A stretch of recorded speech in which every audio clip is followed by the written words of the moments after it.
नमस्कार, मैं गौरी, देख रहे हैं आप सी न्यूज़ भारत। वक्त हो चुका है न्यूज़ बुलेटिन का। बुलेटिन में बात करेंगे दुर्ग की, जहां प्रेम प्रसंग के चलते 4 नाबालिगों ने एक युवक की हत्या कर दी। पुलिस ने चंद घंटों में सुलझाई गुत्थी। चर्चा करेंगे गोंडा की, यहां प्रेम प्रसंग के चलते बेटे ने बाप को मौत के घाट उतार दिया। और बात करेंगे प्रतापगढ़ की, जहाँ राम नारायण इंटर कॉलेज में कक्षा 10वीं और 12वीं के प्रतिभाशाली छात्र छात्राओं का सम्मान समारोह हुआ आयोजित। तमाम खबरों पर हम विस्तार से करेंगे चर्चा।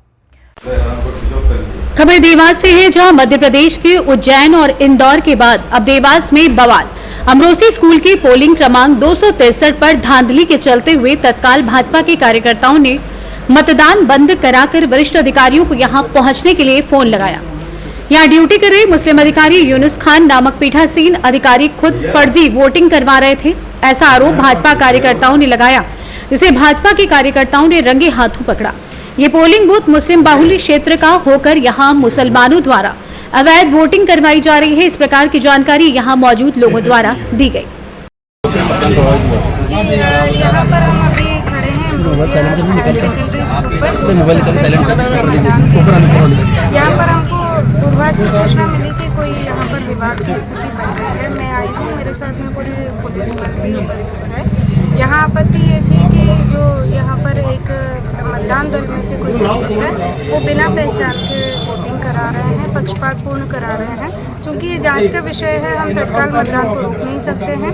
ऐसी स्थिति में हमने उनकी जगह पे रिजर्व दल में से किसी को लगा दिया है। देखा गया एक के बाद एक चौथी तीसरी चौथी कार्रवाई है। जी, क्या मानते हैं? देखिए, आपत्ति लगाने का अधिकार संवैधानिक अधिकार है, कोई भी आपत्ति लग सकती है।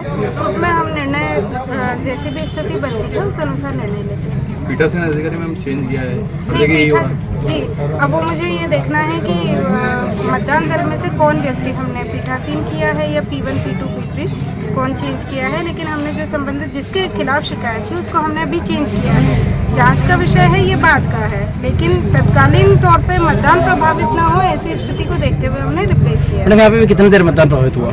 जी, मैं आई हूँ, उसके बाद तो 5 मिनट में खुल गया, उससे पूर्व की मुझे जानकारी देना। ठीक है। देवास से सी न्यूज़ संवाददाता राकेश की रिपोर्ट। दुर्ग कोतवाली थाना क्षेत्र अंतर्गत ग्राम पंचायत मोहलाई में हुए हत्याकांड के मामले को दुर्ग पुलिस ने चंद घंटों में ही सुलझा लिया है। बता दें, मामले में 5 आरोपियों को गिरफ्तार किया गया है, जिसमें 4 आरोपी नाबालिग बताए जा रहे हैं। बताते चले कि प्रेम प्रसंग को लेकर विवाद इतना बढ़ा कि कुछ युवकों ने अर्जुन पटेल की हत्या कर दी। मिली जानकारी के अनुसार अर्जुन अपनी प्रेमिका से मिलने मोहलाई जाया करता था, जहां लड़कों को पसंद नहीं था एवं बार बार समझाने के बाद भी मृतक अर्जुन नहीं माना तो उसको बुलाकर उसकी गला रेत कर हत्या कर दी। आइए जानते हैं इस विषय में अतिरिक्त पुलिस अधीक्षक अभिषेक झा का क्या कुछ कहना है। ये थाना कोतवाली दुर्ग का मामला है। ये ग्राम मोहलाई में कल रात 12:30 के आसपास की घटना है। उसी समय पुलिस को सूचना मिली थी कि कुछ लोगों के बीच में आपस में विवाद हुआ है और उन लोगों ने किसी व्यक्ति को चाकू से मारा है, जिससे वो घायल है और उसकी मृत्यु हो गई है। पुलिस तत्काल वहाँ पे पहुँची है। पहुँचने के बाद उन लोग की पहचान कार्रवाई की गई। पहचान करने के बाद रात भर पकड़ने की उनकी कार्रवाई चली है और सुबह उनको अभी हिरासत में ले लिया है। उनसे पूछताछ करने पर उन्होंने स्वीकार कर लिया है कि उन्होंने ये घटना कारित की है। हाँ, इसमें जो मृतक जो व्यक्ति था, वो बार बार आरोपी लोग जब वो एक लड़की थी जिससे उनकी पहचान थी, उससे बातचीत करते थे, मिलने का प्रयास करते थे, तो वो उसका विरोध करता था और उनको 2-3 बार पहले भी वो टोक चुका था। और इस बार भी कल रात को भी सेम घटना घटी, तो इसी दौरान उन्होंने एक राय होकर उसकी फिर घटना घटी। मृतक का नाम पटेल है। हाँ, वहीं के हैं। आना जाना उनका लगा रहता था और बार बार वो मृतक जो है वो उनको बार बार वो समझाइश देता था कि ऐसी हरकत ना करे, लेकिन वो नहीं माने और फिर रात को ये घटना घट गई। दुर्ग छत्तीसगढ़ से सी न्यूज़ संवाददाता लोकेश साहू की रिपोर्ट। खबर गोंडा से, जहां पुलिस ने बुजुर्ग हत्याकांड का खुलासा करते हुए उसके बेटे को गिरफ्तार किया है। बेटा अपने चाचा की बेटी से प्रेम करता था और उससे निकाह करना चाहता था, लेकिन पिता इस रिश्ते के लिए तैयार नहीं थे। निकाह में बाधक बनने पर उसने पिता को मौत के घाट उतार दिया था और अपने चाचा को मामले में फंसाने के लिए पुलिस को सूचना दी थी। लेकिन पुलिस ने जब घटना की पड़ताल शुरू की तो बेटे की करतूत सामने आ गई। धानेपुर थाना क्षेत्र के राजापुर गांव के रहने वाले सरफराज खान की शनिवार की रात हत्या कर दी गई थी। मामले में मृतक के बेटे रजवान ने अपनी संपत्ति विवाद को लेकर अपने चाचा अलमतुल्ला समेत 3 लोगों पर हत्या का आरोप लगाया था। पुलिस ने शव का पंचनामा भरकर उसे पोस्टमार्टम के लिए भेजा था। पुलिस के मृतक के बेटे के आरोपों पर जब पुलिस ने जांच शुरू की तो कहानी संदिग्ध लगी। पुलिस ने जब मृतक की पत्नी से घटना के संबंध में पूछताछ की तो बेटे की भूमिका संदिग्ध मिली। प्रभारी निरीक्षक वेद प्रकाश शुक्ला ने बताया कि जब मृतक के बेटे रिजवान को हिरासत में लेकर पूछताछ की गई तो वो टूट गया और उसने अपने पिता की हत्या करने की बात कबूल कर ली। बकौल रिजवान अपने चाचा अजमतुल्लाह की बेटी से प्रेम करता था और उससे निकाह करना चाहता था, लेकिन उसके पिता सरफराज इसके लिए तैयार नहीं थे। इसी बात को लेकर शनिवार को उसका अपने पिता से विवाद हुआ था।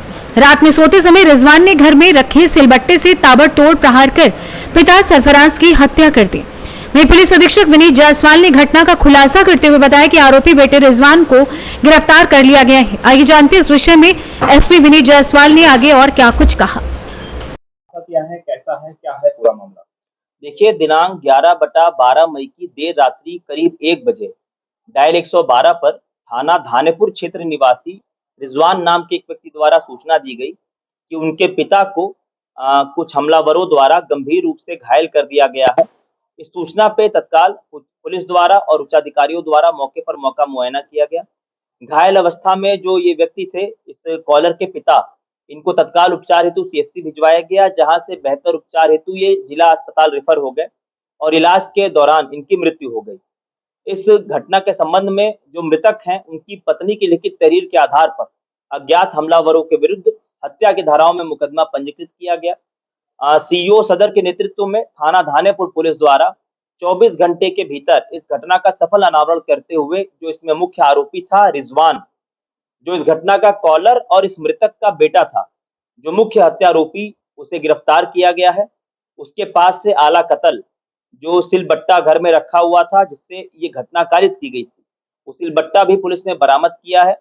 पूछताछ में जो ये आरोपी है रिजवान, उसके द्वारा बताया गया कि वो विवाहित है और उसकी पत्नी करीब 3 महीने पहले झगड़ा करके घर छोड़ के उसे चली गई है। अपने सगे चाचा की बेटी से वो प्यार करता था और उससे शादी करना चाहता था। गोंडा से सी न्यूज संवाददाता मुजीब आलम की रिपोर्ट। खबर कानपुर से, जहां ख्योरा नई बस्ती में मतदाताओं से पुलिस की नोकझोंक। बता दें कि महिलाओं ने पुलिस पर अभद्रता का आरोप लगाया है। कानपुर से सी न्यूज संवाददाता रोहित की रिपोर्ट।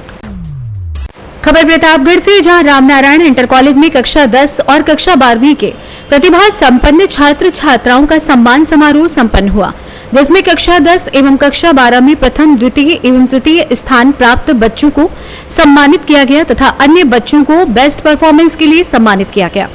इस अवसर पर संदीप यूनिवर्सिटी के श्रीकांत कटियार, शशि श्रीवास्तव एवं सतीश सिंह ने बच्चों को उनके कैरियर तथा भविष्य को लेकर के विषयों पर बातचीत की तथा बच्चों की काउंसलिंग की।